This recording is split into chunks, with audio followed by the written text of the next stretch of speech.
Hi, loves, and welcome to the With Love Always podcast, a podcast to help you live the life you were created for. We are your hosts and your friends, Bree and Marissa, and we're so grateful you're here. We pray you listen and leave feeling more inspired, encouraged, and uplifted. Hey guys, welcome back to another episode. In today's conversation, we have a topic that I am truly so excited about because it's a topic that I've been thinking about for a while now, and it is how to spend less time on your phone, less time on social media. And we are going to get into the nitty-gritty of how you can actually implement this into your life. So I tried to break it down into 3 practical tips that I think no matter where you're at in this journey, what your thoughts are, I think it's something that we all can do. And this is a topic that I've felt really passionate about probably for the last year when I started to go on my own journey and I started to be just a lot more intentional about how often I was using my phone, my social media use, all of that good stuff. And I went on a cleanse at the start of this year, and it kind of completely reframed and reshaped how I went about this year and my whole relationship with technology as a whole, which I'll get into. But specifically why I felt like this topic was something that I really wanted to touch on in this current time is because I was actually at this girls' night. One of the girls asked us to essentially go around and share something that we wanted less of in our life. And I would say probably 50% of the people that shared said they wanted less. It was either technology, social media, or being on their phone less. Wow. And that actually really surprised me. That was something I didn't even think about. Like, I was one of the last people to go, and I was just so surprised hearing back-to-back person kind of share in different forms that they felt like this was something they wanted to do less. And the first thought that kind of ran through my mind was, I think conceptually that sounds easier. It's something that a lot of us realize we want, but there are actually a lot of steps and a lot of nuances. And I think people just want a resource and even permission of here's what it actually looks like. So that is my intention with this conversation, is just to provide for someone if that's something you've said, or maybe something you're now realizing like, yeah, I would like to be on my phone less. I'd like to use social media more intentionally. Then I really hope this conversation can bless you. So like I mentioned, this conversation is trying to get as practical as possible. We're not trying to convince you per se to be on your phone less, but we did, of course, just want to share our experiences. So I was just going to have Bree kick it off and share just kind of side effects of spending time in the digital world and all of that good stuff. Yeah. Oh my gosh. Well, as someone who has literally done social media as my career, like even aside from recreationally, like my career, I feel so deep the stings of too much consumption of social media and too much time on my phone. And the best word I can use, and maybe I've used it in episodes before, I use it with my friends, is truly like a social media or technology hangover, where you are almost living in sometimes this perpetual state of like minute exhaustion where you're like, why do I always feel exhausted? And you know why? It's because you're consuming too much. Your mind is not meant to be consuming as much as it is. And I feel that so tangibly, like even in moments when I'm on my phone too late and then I wake up in the morning after 8 hours of sleep, I'm exhausted. Why? Because the last thing I did was consume way too much content at the speed of light. Think about when you're scrolling, you're consuming so much content from so many different people, so many different messages. It's just like, it's exhausting. And I think different side effects of social media that may be really loud in your life, but also maybe coming in your life and sneaking in through small whispers is comparison. It's anxiety. It's, depression. It's brain fog. It's confusion. It is the perpetual feeling of like, why am I always just kind of tired? Why do I feel like I can't make a decision in anything? Why do I feel like my capacity always feels so stretched? Well, I'm confident that we're all leading lives that embody a lot of things. But if there's anything that may be adding to the extra level of weight in your life, it could be time on your phone and social media. And even I think like in the line with like comparison, it can like produce lust. It can just bring so many struggles in our life that we don't even realize, like whether it's a lust for other people's lives or a lust in different ways. Like it's really, really sneaky in the way that our phones begin to consume our whole life. And not only that, we start feeling socially awkward. We feel like we don't know how to have conversations in person. We feel adverse to strangers or adverse to in-person interactions because we are so connected here on our phones that we feel like we have lost our intentionality with life. So there's so many reasons beyond even the surface levels things that I just shared of why less time on social media or less time on your phone in general is such a blessing in a world that is so interconnected and will continue to only be more and more connected. It is this sacred act of learning how to be more connected in the real world and less connected to our phones. I think that is all so well said, and something that I love that you touched on is just, I think so many of us struggle with burnout and we struggle with exhaustion and we're fighting to find rest. And even I think fighting to reconnect with ourselves and hear our own healthy internal voices. And so if that's at all something that resonates with you, I really think this could be such a blessing to you. And so that is just one of the many reasons why we're so passionate about it. And to kick it off, of course, I just wanted to lay a foundation of this verse that I feel like really just connects me so much to the mission and heart behind this. And it's Matthew 6:22. And it reads, "The eye is the lamp of the body. So if your eye is healthy, your whole body will be full of light. But if your eye is bad, your whole body will be full of darkness." And I think it's something that we know, obviously what we see impacts us, but I think it's just one of those things to even remind us of sometimes on social media, we feel like we have control because to some degree we do, but in a lot of ways it is an algorithm that is showing us things and we don't actually know what's next or what we're going to land on or even the text that we're going to get on our phone. And so I think it's this vulnerability, like if the eye is such a crucial part, if it is what determines light or darkness, then we have to be so mindful and so on guard and protective of what we're actually letting in. And so I think that's just a powerful reminder that I just want us to kind of have as a framework for this conversation and even to just challenge us in a way. But to kick it off, I want to start with what I feel like is step number one.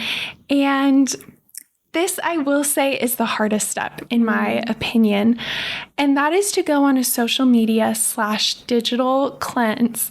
I know you probably want it like a more creative first step, but there really is just no way around it, in my opinion. I think in order to know and reframe things and even re-understand your intention or your relationship, I think you have to disconnect because, like we mentioned, your mind is flooded with a lot of different things. And I don't think we even realize the impact that our phone or social media has on us until we remove ourselves from it. I know that was my experience when I went on a cleanse, was the first time I realized, whoa, I've been feeling brain fog and it just went away. I've been feeling confusion to have discernment or to hear my own internal voice, to connect with God, all of these things. And when I just simply, which again, it wasn't simple, it was pretty significant, but when I put my phone away, deleted social media, did the whole cleanse, I heard this like re-amplification and reattunement with myself and with God that was so powerful that I was like, okay, this is life-changing. I never want to operate in that state of confusion and anxiety again. So I am going to rethink things through. So I share that to just hopefully encourage you that I know it's tricky. I would say if that sounds so intimidating, start with a week, but but make it ultimately your goal to do 30 days, just because I think it takes like even a week just to decompress from all the dopamine and just like release it all. And you might even feel like a little bit of a lull, like almost a depressive state, because we're used to so much stimulation that I think for me, I really saw the fruit of it week 2. And then I started to get excited week 3. So that is what I would recommend doing. And for me, I deleted all my social media apps, took them off my phone. I put my phone on Do Not Disturb, and I removed essentially like all optional technology, which I think you can do just social media. You can really, prevent yourself from even like computer use, watching television, all the things. I just want it to be extreme and tackle it all at once. So that is my recommendation. But again, ultimately, that's up to you guys. I know you did this as well. Yeah, I love this. And I know it can sound really intimidating, and especially for someone like me, I think my excuse for why I hadn't taken a break from social media is, oh, my career is in social media. It's just not possible for me to be off. And that is true, and that's valid, and that might be some of you guys out there. But if there's opportunity in which you can put that aside, like I cannot encourage it enough. And I feel like my opportunity came when I recently went on a trip. I was in Ireland and Scotland for a little bit of time, and I just knew the persistent feelings of burnout, exhaustion, technology hangover that I was feeling was both my personal use, but also just work. And I was like, this is the best opportunity for me to surrender social media. And I only did it for a week, but even in that week, it was so incredibly fruitful, because I think the things you start evaluating when you are off is, you know what? The amount of times I'm taking photos of things, or the amount of times I'm capturing my life, like what is my intention behind that? Like why are we in this persistent state of striving and always wanting to share our lives? And as someone who does love to share my life, like there has to be a balance, and there is discernment in that. But I think we realize how on autopilot our brains have gotten between always feeling like we have something to prove, or we're always consuming what other people are doing. And that persistent cycle will exhaust you. And if you can give yourself permission to step away and set it aside, gosh, you will see just how clearly you think, how much fuller your days are, and how there's no concern in the world of what your friend is doing or what anyone in this world is doing. It's just like about you and yourself. And I feel like even in that week, it's almost like the consumption with other people, but also the insecurities of what your life looks like according to someone else's. Those things start to just like dissipate. And I think it just shows how much of a sneaky impact, for negative, honestly, social media can often have on us. And so it is a call that, of course, is like up to your discernment. Even if it was a day that you did every single week, that would be a victory. But I think in a world that tells you to be as connected as possible, doing the opposite will have very fruitful results for you. And so, yeah, I can't encourage it enough. Even me having to be on it so often, like that was the best thing to almost restore my relationship with social media, was taking time away. And I think the goal with this, when I remember I was even doing it, I had no idea what my relationship was going to look like with my phone, with social media afterwards. And I would say just go in it with an open mind. Like, do not put pressure. If you are struggling, do not think, oh my gosh, I'm never going to get to go back on Instagram. This is horrible. Like, truly, the biggest goal that you can have is just understanding what it is you miss. Like, I would truly write down, I miss being able to talk to my friends and do this. I miss being able to share my life. But what do I gain? All of these things. And I think it's really you keeping a record to see, like, are these apps, is this medium actually adding enough value to where the pros outweigh the cons? Or what is the balance in the scale that's happening? Because to move on to the next 2 steps, it's like you can't know what to do if you don't know where you're starting. And so that really, for me, that gave me such clarity. And I realized I've been justifying saying I need all of these things because I want to stay connected and I want to do this stuff.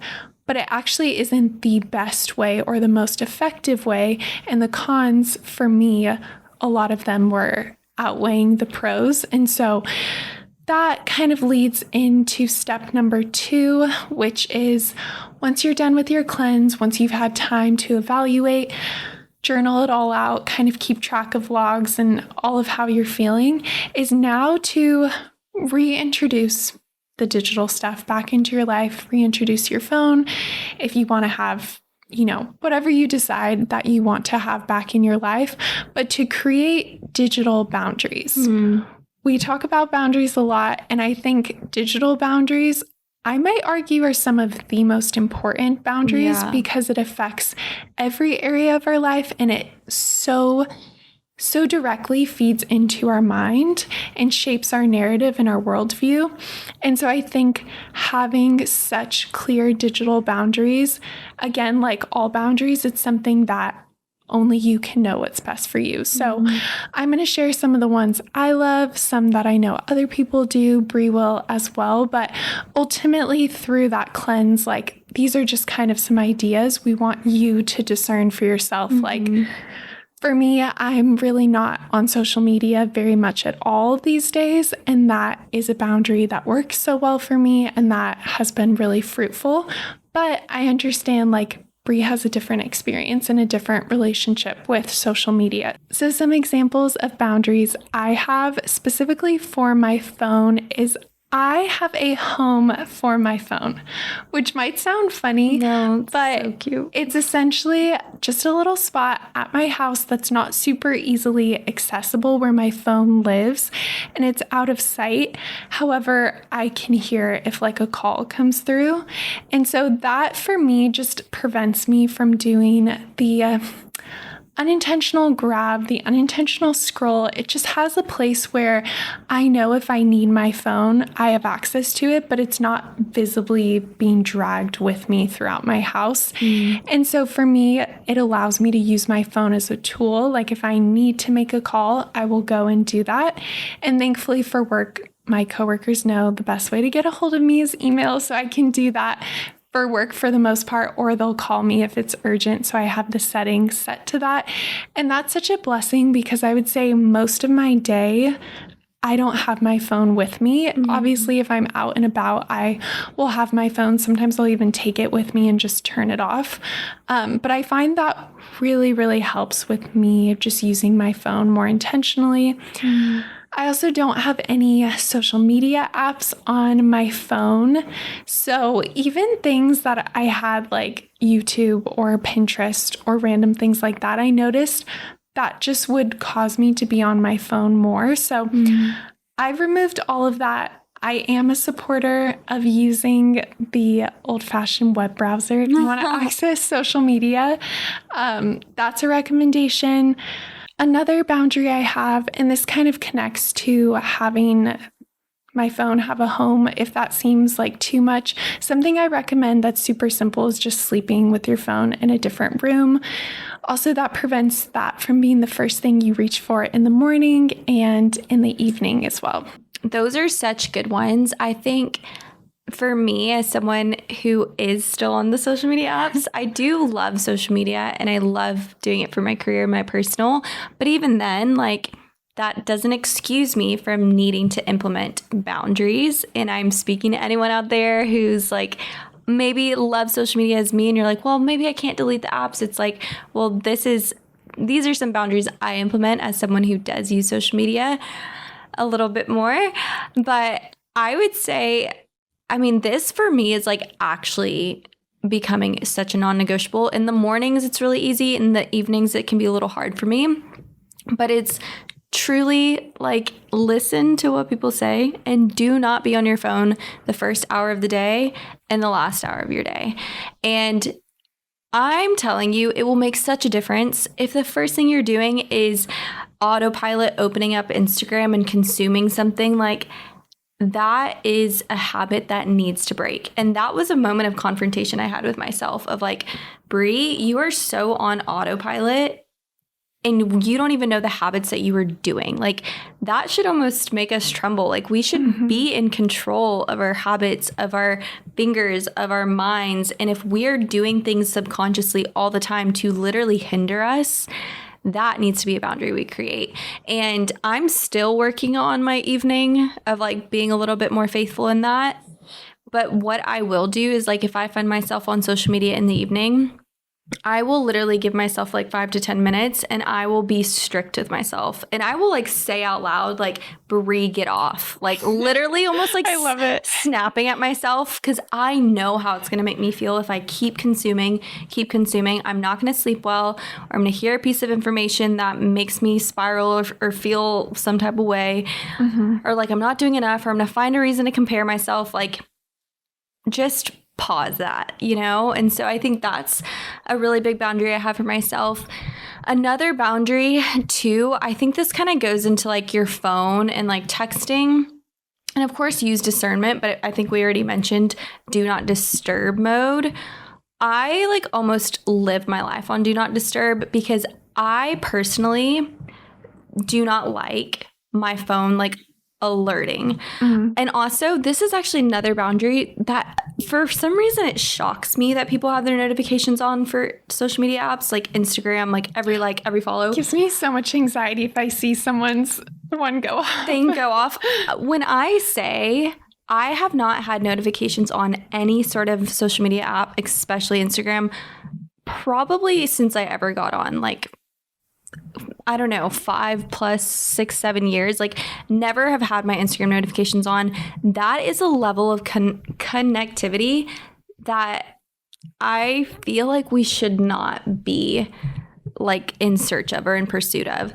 And even if you want to discern of like keeping the notifications on, because that is ultimately your discernment, I really do encourage like the boundary of do not disturb mode with text, with notifications in general, because I think we don't realize subconsciously when we're constantly receiving an invitation to connect or be on, it is really overstimulating for our minds. And I even think with like text, whether it's a work text or a friend text, of course, use your discernment because there is a time and need for urgency. But I think that that is like one thing about the nature of our world is like we are so interconnected with so many people that reality is like we're not meant to have capacity for how much we're consuming. We're not meant to be capable of responding to people with immediacy all day, every day, in every single sector of our life. And so if a text needs to wait, a notification needs to wait, like give yourself permission to allow it to wait. And that's a boundary that I'm really discerning with myself. If this text can wait until later in the evening, I will give myself permission. Or if this text can wait an hour, I will give myself permission. And so that's a boundary I have with myself. No notifications for me on social media. That would just literally make my cortisol so high.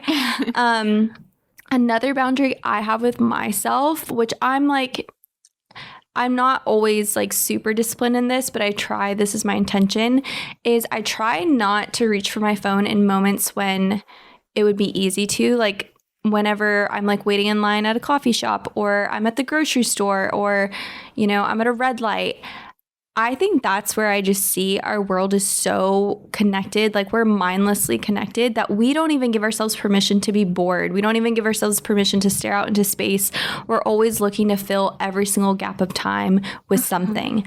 And the best thing that I've done for myself is in moments when I'm waiting in line to check out, instead of reaching for my phone, I just put it away and I just look. I look around and I'm just like letting myself be bored while I wait. Like that is a boundary I have with myself. When I go on walks, I really try not to check my phone. I try not to text people back. That's a boundary I need with myself. So my walk can be about my walk, not a mindless scroll that doesn't actually restore my spirit. So those are some of my boundaries that I feel really passionate about and have made such a difference in like rejuvenating my relationship with my phone and my relationship with social media. And those are like things I still want to continue growing in, but those are some of mine. I love those so much. And I think something I've noticed is it's like we almost give priority. It feels like we are living in a digital world. And it's like, even I notice sometimes when with the do not disturb thing or getting to text messages late, I think people can almost feel a little jarred by that.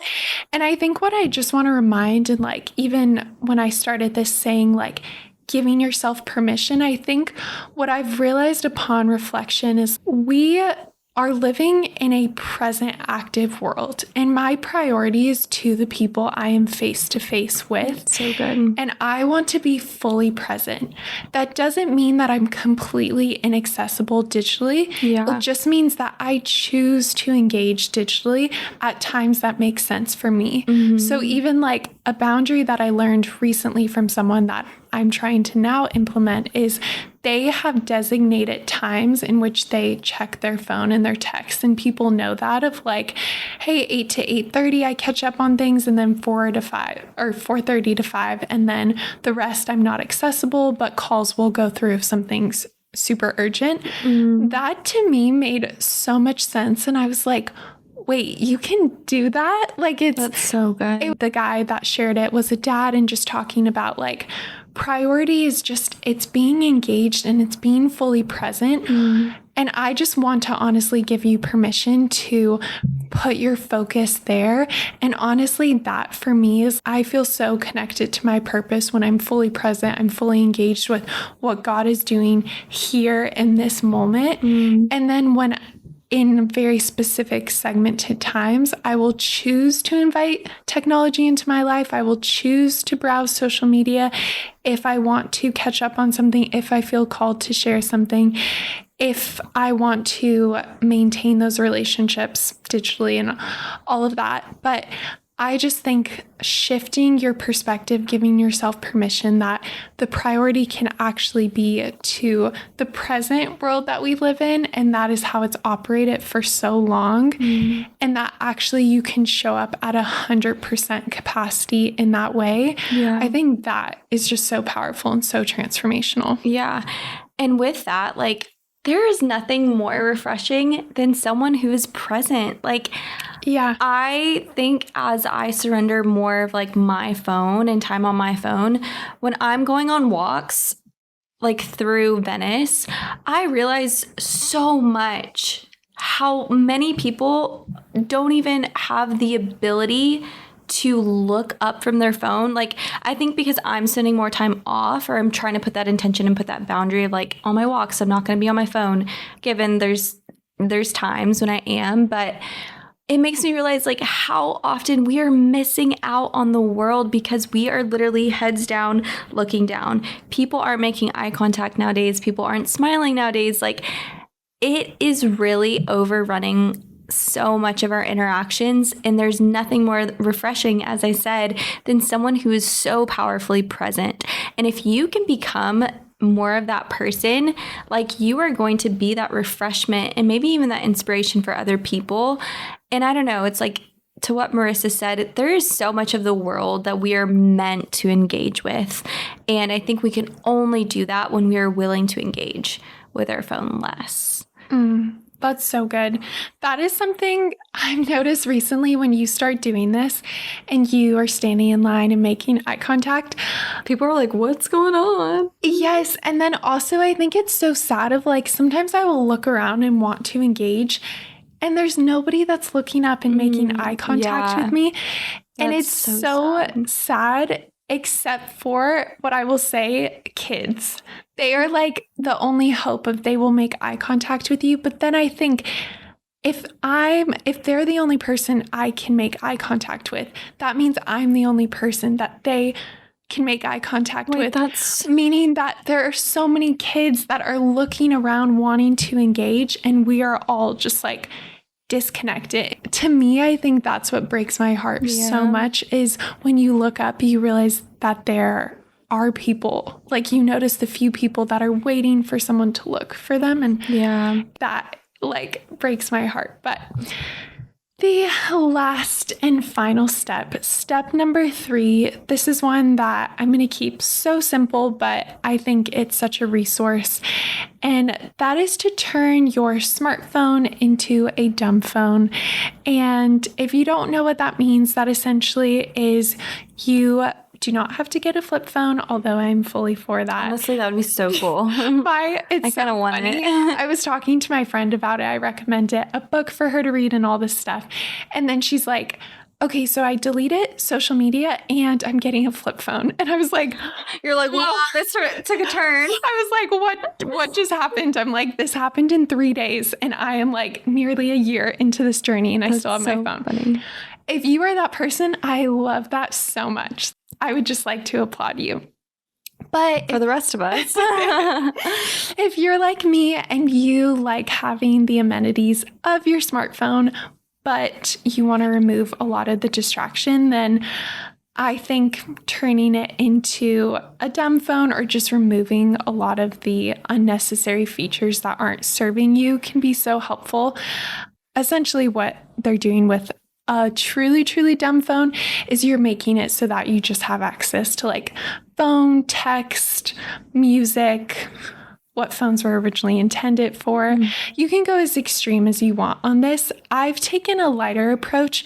What I personally do is I have removed all social media on my phone, all unnecessary apps, but I do have a full like home screen worth of apps. But what I did is I changed the icons. So, you know, the generic icons that apps come with. So like text messages, there's a feature you can do. If you look this up, it'll explain better, but you essentially turn it into a widget so you can change what the icon looks like. So I did that and it makes your phone look very beautiful aesthetically, but it's really hard to find things. But that's actually why I did it, because I use my search feature. So even like for phone calls, now I do know where that button is because I use it often. But if I want like maps or something, I'm searching it. And that is so that I am not in the habit of just aimlessly clicking on things. I also don't have any notifications. So with texts, it doesn't even say how many missed texts I have, so that I am intentionally going on my phone to check text. I'm intentionally going on my phone to use maps and to use it for what I've decided I want to use it for, and I'm not becoming distracted by something else. And it looks really pretty, which is a bonus. So. I think I remember when that like became such a popular a long time ago. I never did it, but maybe I should give it a try. I love that. I think that is so powerful. And that might not be something I would do, but I think, and I think that's the beauty of both perspectives of like, do what you need to do to protect yourself. Like, you know what you need. Yeah. And I think like, even if you don't want to go that route of making your smartphone a dumb phone, which I think is so incredible. And I think even if it's for a day, we should all be doing that, like here and there, just to really be, or just turning your phone off in general. Like, just turn it off for a day. Yeah. Like, that is the most refreshing thing ever. But I think in that, like, same breath, like, go through your apps, delete what is unnecessary, whether that's social media, whether that's other things, like, clear your phone out of any mindless temptations that are just drawing you in for no reason. How many times do you go to an app just to check it? Like, even if it's not social media, even if it's like Pinterest or something else, it's like, what is something that's consuming more of your time that maybe you just need to take a break from? I think that's really powerful. And actually something that my boyfriend does is he actually puts his phone in black and white. So he does that intentionally because I think it's like psychologically, when your phone's in black and white, it's not as appealing because it's the colors aren't as, I mean, there's no color, there's no vibrancy. So it's like even tasks like texting or looking at a photo, it's not like almost spiking your dopamine as much. And so it makes the appeal to your phone less. Maybe it's starting to do something like that, like whether it's for a day or a prolonged period of time, whatever you can implement to really reach for your phone less is like incredible. What I will do for like hours at a time is I will literally just turn off my phone and I go like cold turkey and I just tuck my phone away. And that for me is like so restorative. So yeah, there's so many ways that you can really prioritize the reach less and less and less. Yes, I love that you mentioned that, because I think if obviously we're getting in the weeds for a reason, but simplest thing, like if you want to start implementing, is just having like a day or time frames where you can just turn it off. You don't have to worry about doing all the other little things, but you can just have designated times where you're just away from all of the noise of that. Yeah. So that concludes this conversation. I truly hope it was such a blessing. I love that it's one of those things people can get creative with. I love talking to people about it and even learning new things like the black and white mode. I'm like, heck yeah, I want to do that.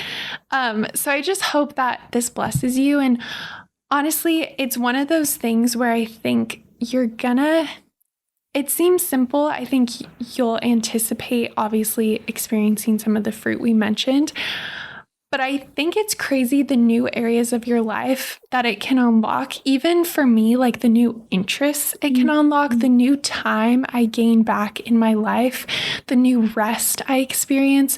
Those are the true things that get me excited, is knowing what's on the other side of just removal. It's like you don't have to do something additional. That's the biggest thing, is actually doing less of something, giving yourself permission to have less of this in your life can actually bring so much more of the things that you're actually searching for and that are more aligned with your purpose and your interests and your passions and true connection. I think there's connection and just intentionality that's just waiting to be experienced in the real world. And so I'm just so excited for that journey for you guys. I would love to know what your experience is. Please do share that with us. But that leads us into Love Notes.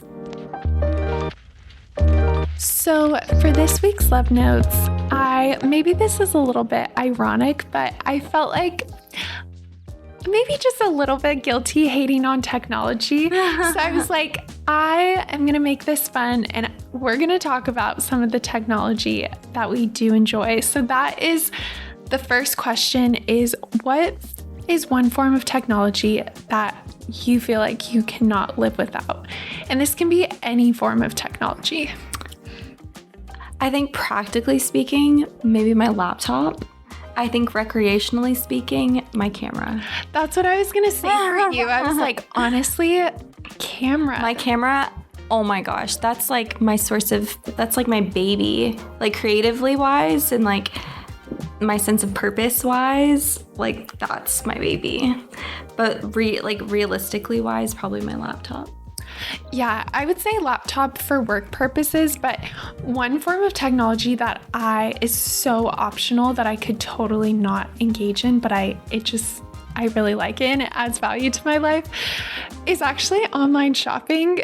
Oh, that's so funny. I am someone who unless it's like a cute local business, I really don't like shopping in person. Oh, really? I love shopping in person. Really? I don't like online shopping. That same way. He loves going in-person shopping.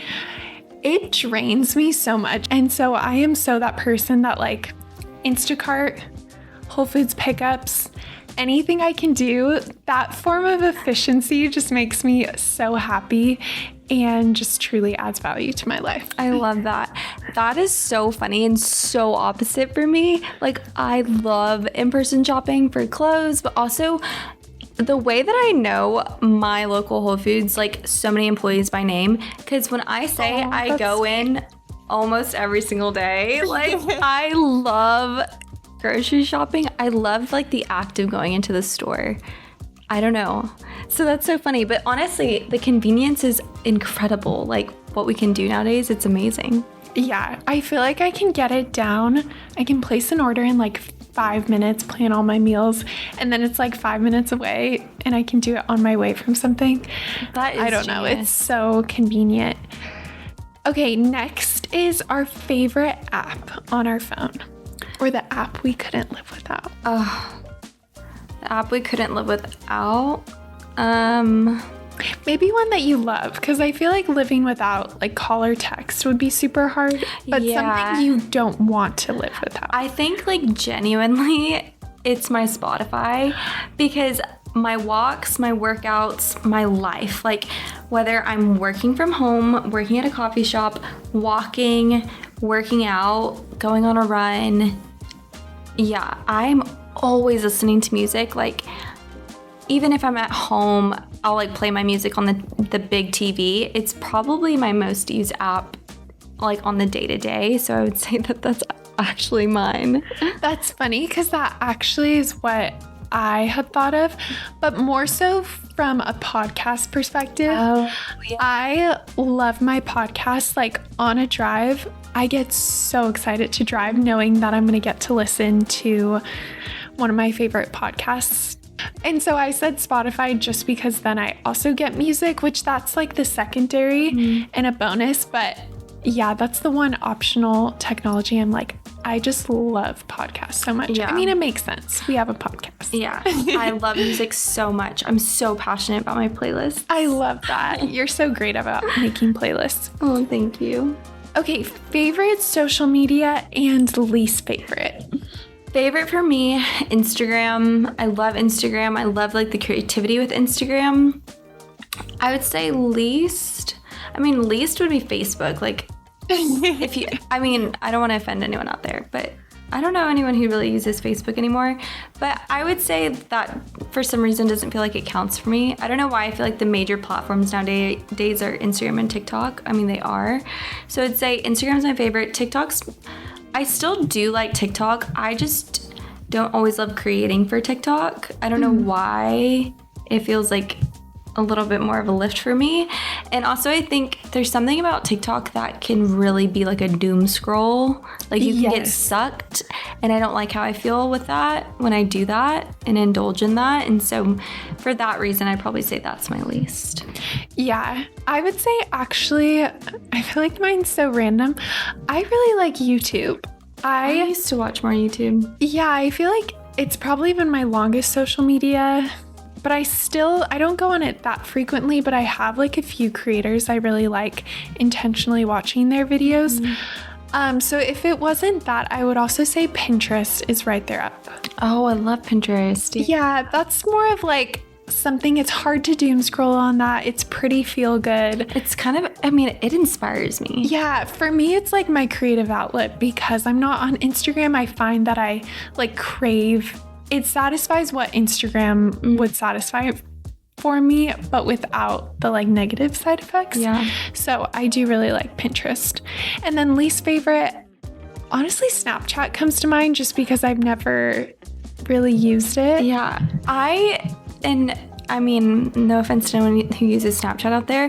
I don't know why it like amazes me that people still use that app, only because I deleted that app 6 years ago, like 7 years ago. I have not been on that app since forever, that I'm like, wait, y'all still use that app? I feel like a grandma. I will say I feel like the generation after us, like the younger generation. Yeah, I'll see them like in high school and they use it and I'm like, that kind of makes sense. Yeah, I guess it makes sense. But the thought of someone my age using it, people do, which respect, but I feel like a grandma. I get the idea of like it actually is a fun way to like engage with your friends if you think about it. Yeah, I'd rather not anymore. But that to me sounds like that I couldn't. Too much for me. Okay, final question. If this was like not necessary for work, would you rather have a flip phone and a laptop or just a smartphone? I would say, honestly, like a flip phone and a laptop sounds so appealing. My only hesitation would be my maps, my GPS. Yeah. I could not get anywhere without it. And so probably smartphone for that reason. And just like daily photos. I do like taking photos of things. Yeah. That's when my phone's turned off. That's what I miss the most. Yeah. Is my camera. And my music. Yeah. So probably smart. Podcasts. Yeah. I think if I could do like an iPod, I don't know, it'd be nice to have cute. maps and podcasts and music. I would take that flip phone all day. Are you kidding me? Honestly, and it would be so cute. So It would be, like, such a satisfying vibe. too. Like flip it open. That would be so fun. I'm getting excited thinking about No, it. I want one now. Dang it. I want a purple one. Ooh, that'd be cute. Yeah. Just the like iconic nature of like texting your friends back in Yeah. high school. So nostalgic. It is. Or like, did you ever have one of those phones that slid up? I That's was what not that had. cool. Oh my gosh, I felt like the flip phone was cooler. I only I really wanted a slide. really I had a slide. What was I it? miss The it. sidekick one that would like, Oh yeah, that would like turn out. That Dang. Those that were the was- days. if I had a sidekick, I'd be done. Oh my life gosh. would be made. Complete. You can trash my iPhone right now. Okay, you guys, that is the end of this episode. As always, we pray it was such a blessing to you, and we will see you in our next one. Bye. Bye guys. Thank you so much for listening. We pray this episode was encouraging and life-giving. If you found it valuable, please share it with a friend, leave a review, and subscribe. And be sure to follow us along over on Instagram at With Love Always Podcast. Signing off with all of our love always, Bree And Marissa.